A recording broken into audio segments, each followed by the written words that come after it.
उत्पत्ति का ग्रंथ 48वां अध्याय का मनन। इन अध्याय में 22 वचन है।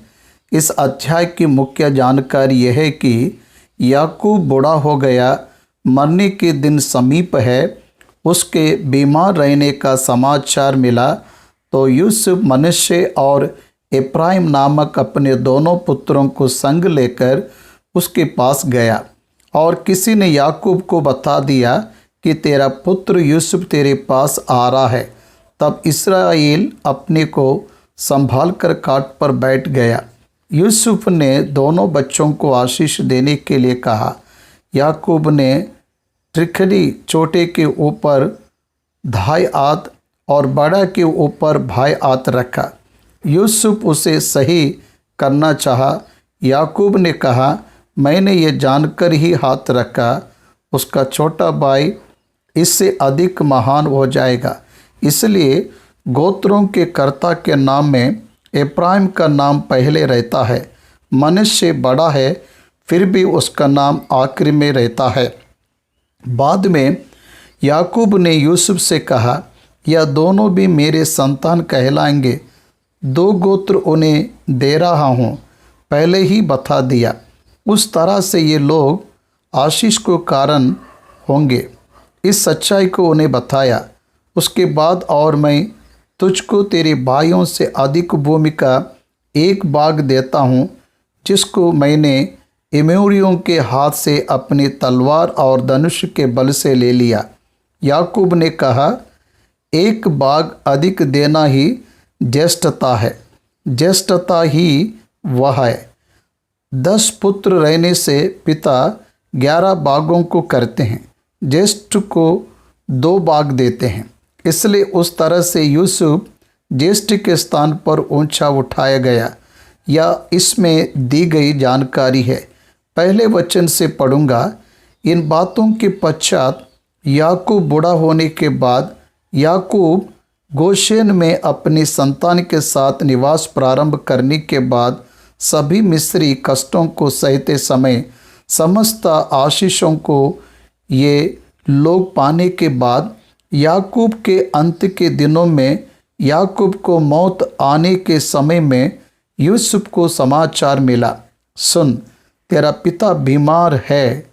Behold your father is ill. बीमार पड़ा हुआ है। मौत के पहले बूढ़ा याकूब बीमार हो गया।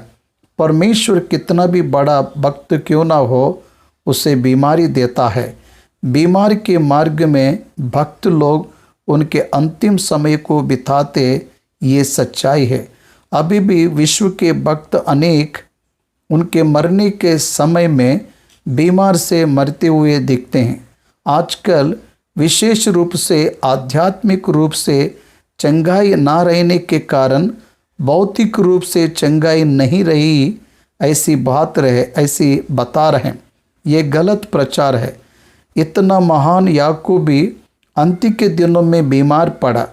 बाइबल ग्रंथ में हर प्रकार के उदाहरण हमारे लिए प्रिजर्व किया गया है, छुपा कर रखा है। तब वह मनश्शे और एफ्राइम नामक अपने दोनों पुत्रों को संग लेकर उनके पास आया और किसी ने याकूब को बता दिया कि तेरे पुत्र यूसुफ तेरे पास आ रहा है। तब इस्राएल अपने को संभाल कर काट पर बैठ गया और याकूब ने यूसुफ से कहा, सर्वशक्तिमान ईश्वर ने कनान देश के लूज नगर के पास मुझे दर्शन देकर आशीष दी। देखिए, उत्पत्ति का ग्रंथ 28वें अध्याय 15 वचन में पद्दनाराम और हारान को जाने वाला याकूब बेरशबा से जा रहा था। तब याकूब को रात में परमेश्वर ने दर्शन देकर आकाश में एक सिरा और भूमि में एक सिरा रहने वाली सीढ़ी पर से स्वर्गदूत उतर रहे चढ़ रहे हैं या दिखाया। उस दर्शन को देखा। उस दर्शन के बाद परमेश्वर ने मुझे आशीष दिया। क्या आशीष दिया? उसी अध्यायन में वचनों में ही दिखता। सुन, मैं तुझे फुला फला कर बढ़ाऊंगा और तुझे राज्य की मंडली का मूल बनाऊंगा और तेरे पश्चात तेरे वंश को यह देश दे दूंगा, जिससे कि वह सदा तक उनकी निज भूमि बनी रहे। और अब तेरे दोनों पुत्र जो मिस्र में मेरे आने से पहले उत्पन्न हुए हैं, वे मेरे ही ठहरेंगे। अर्थात जिस रीति से रूबेन और शिमोन मेरे हैं, उसी रीति से इब्राहिम और मनुष्य भी मेरे ठहरेंगे। और उनके पश्चात तेरे जो संतान उत्पन्न हो वह तेरे तो ठहरेंगे। यूसुफ को इन दोनों के बाद संतान हुए होंगे, लेकिन ये बाइबल में लिखा नहीं है। जब मैं पद्दनाराम से आता था, तब एफ्राता पहुंचने से थोड़ी ही दूर पहले राहेल कनान देश में मार्ग में मेरे सामने मर गई, और मैंने उसे वहीं अर्थात एफ्राता जो बेतलहम भी कहलाता है, उसी के मार्ग में मिट्टी दी। यूसुफ की माता का कब्र कहाँ है, या याकूब ने यूसुफ को बताया। 8वां वचन, तब इस्राएल को यूसुफ के पुत्र देख पड़े और उसने पूछा, यह कौन है? याकूब के संतान पद्दनाराम हारान में जन्म लिए, लेकिन यूसुफ के पुत्र मनश्शे और इब्राहिम ये मिस्र में जन्म लिए। देखिए, 12 गोत्र के कर्ता का जन्म को जब आप देखते हो तो 2 मिस्र में, 10 हारान में, लेकिन उन सभी को कनान में ले आया गया। और हम देखते हैं वह वहाँ अभिवृद्धि को पाए। इसके कारण परमेश्वर के वचन कितने अटल है, यह हमें समझ आ रहा है। यूसुफ से याकूब ने कहा, उनको मेरे पास ले आ कि मैं उन्हें आशीर्वाद दूं। इस्राएल की आंखें बुढ़ापे के कारण धुंधली हो गई थी, यहाँ तक कि उसे कम सूझता था। इसहाक के आंखें भी धुंधली होने के कारण ही याकूब ने उसे धोखा देकर ज्येष्ठता को पा लिया। बुढ़ापे में आंखें धुंधली होना ये एक बीमारी के नाई दिखाई देता है। तब यूसुफ उन्हें उनके पास ले गया और उसने उन्हें चूम कर गले लगा लिया। तब इस्राएल ने यूसुफ से कहा, मुझे आशा ना थी कि मैं तेरा मुख फिर देखने पाऊंगा, परंतु देख, परमेश्वर ने मुझे तेरा वंश भी दिखाया है। परमेश्वर को याकूब धन्यवाद दे रहा है, तुझे देखूंगा सोचा नहीं, पर तेरे वंश को परमेश्वर ने दिखाया। सच है, परमेश्वर अद्भुतकारी सर्वशक्तिमान परमेश्वर है, जो हम कल्पना भी नहीं करते ऐसे कमा हमारे जीवन में ले आता है, ऐसा समय हमारे जीवन में ले आता है। इस बात पर हमें विश्वास करना चाहिए, इसे हमारे जीवन में अनुभव करना चाहिए। तब यूसुफ ने उन्हें अपने घुटनों के बीच से उठाकर और अपने मुंह के बल भूमि पर गिर के दंडवत की। माता पिता की उपासना करो, ये एक कहावत है। गुरु की उपासना करने के लिए कहा, बड़ों की उपासना करने के लिए कहा। इसका मतलब सम्मान करना है। इसलिए परमेश्वर का स्थान माता पिता को दो, ये अर्थ नहीं है। माता पिता को जो स्थान देना है उसे माता पिता को देना चाहिए।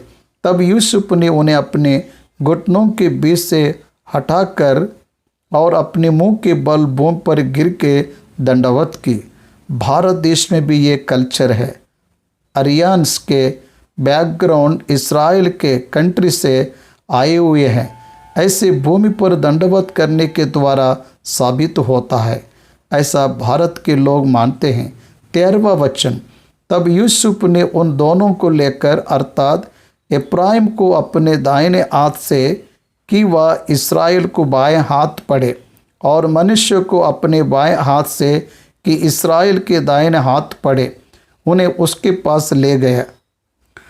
मतलब याकूब का दाहिना हाथ बड़े बेटे मनुष्य पर रहने के लिए, याकूब का बाएं हाथ इब्राहिम पर रहने के लिए ले आया, क्योंकि मनुष्य बड़ा है। इसलिए उसके ऊपर दाहिने हाथ को रखने की आशा को यूसुफ ने रखा। लेकिन याकूब यहाँ क्या कर रहे हैं, मनुष्य बड़ा होने पर भी इस्राएल अपने हाथों की युक्ति के साथ आगे बढ़ाया, मतलब उसके दाहिने हाथ को बाएं तरफ के लड़के के ऊपर, उसके बाएं हाथ को दाहिने तरफ के लड़के के ऊपर रखा। फिर उसने यूसुफ को आशीर्वाद देकर कहा, परमेश्वर जिसके सम्मुख मेरे बाप दादे इब्राहिम और इसहाक अपने को जानकर चलते थे, वही परमेश्वर मेरे जन्म से लेकर आज के दिन तक मेरा चरवा बना है। कौन सा परमेश्वर? उसे बचाने वाला परमेश्वर, उसे चलाने वाला परमेश्वर, उसका पालन पोषण करने वाला परमेश्वर, उसके जन्म का कारण रहने वाला परमेश्वर, मतलब कौन है? और वही दूत मुझे सारी बुराई से छुड़ाता आया है। दूत कौन है? वह दूत यीशु मसीह, प्रेइनकार्नेटेड जीसस क्राइस्ट, मानव शरीर में आने से पहले परमेश्वर की प्रत्यक्षता को दिखाने वाले यीशु को यहाँ दूत बताया गया। वही अब इन लड़कों को आशीर्वाद दे और ये मेरे और मेरे बाप दादे इब्राहिम और इसहाक के कहलाए और पृथ्वी में बहुतायत से बड़े। हाथ रखना और तुरंत आशीष देना दोनों एक ही साथ कर दिया। जब यूसुफ ने यह देखा तो उसे बुरा लगा और यूसुफ ने अपने पिता से कहा, हे पिता, ऐसा नहीं, क्योंकि जटा यही है, अपना दाहिना हाथ इसके सिर पर रख। ऐसा नहीं है, कहते हुए हाथों को बदलने की कोशिश की। जब यूसुफ ने देखा कि मेरे पिता ने अपना दाहिना हाथ इब्राहिम के सिर पर रखा है, तब यह बात उसको बुरी लगी। सो उसने अपने पिता का हाथ इस मनसा से पकड़ लिया कि इब्राहिम के सिर पर से उठाकर मनुष्य के सिर पर रख दे। और यूसुफ ने अपने पिता से कहा, हे पिता, ऐसा नहीं, क्योंकि जटा यही है, अपना दाहिना हाथ इसके सिर पर रख। याकूब ने नहीं माना। उसके पिता ने कहा, नहीं, सुन, हे मेरे पुत्र, मैं इस बात को भली भांति जानता हूँ, यद्यपि इससे भी मनुष्यों की एक मंडली उत्पन्न होगी और ये भी महान हो जाएगा, तो भी इसका छोटा भाई इससे अधिक महान हो जाएगा और उसके वंश से बहुत सी जातियाँ निकलेगी। भविष्यवाणी करते हुए मैं ये कर रहा हूँ, जानते हुए कर रहा हूँ, कहा। फिर उसने उसी दिन ये कहकर उनको आशीर्वाद दिया कि इस्राएली लोग तेरा नाम लेकर ऐसा आशीर्वाद दिया करेंगे कि परमेश्वर तुझे इब्राहिम और मनुष्य के समान बना दे।